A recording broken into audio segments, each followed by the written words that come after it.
بسم الله الرحمن الرحيم. لو كان عرضا قريبا وسفرا قاصدا لاتبعوك ولكن بعدت عليهم الشقة وسيحلفون بالله لو استطعنا لخرجنا معكم يهلكون أنفسهم والله يعلم إنهم لكاذبون. عفى الله عنك لم أذنت لهم حتى يتبين لك الذين صدقوا وتعلم الكاذبين. لا يستأذنك الذين يؤمنون بالله واليوم الآخر أن يجاهدوا بأموالهم وأنفسهم والله عليم بالمتقين. إنما يستأذنك الذين لا يؤمنون بالله واليوم الآخر وارتابت قلوبهم فهم في ريبهم يترددون.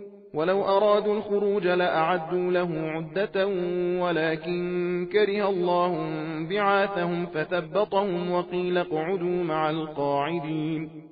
لو خرجوا فيكم ما زادوكم إلا خبالا ولأوضعوا خلالكم يبغونكم الفتنة وفيكم سماعون لهم والله عليم بالظالمين.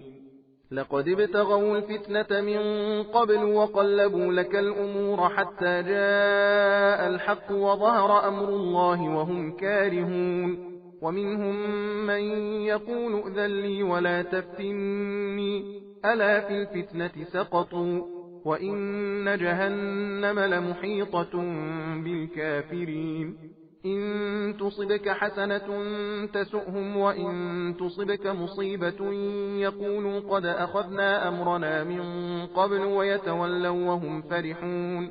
قل لن يصيبنا إلا ما كتب الله لنا هو مولانا وعلى الله فليتوكل المؤمنون. قل هل تربصون بنا إلا إحدى الحسنيين ونحن نتربص بكم أن يصيبكم الله بعذاب من عنده أو بأيدينا فتربصوا إنا معكم متربصون.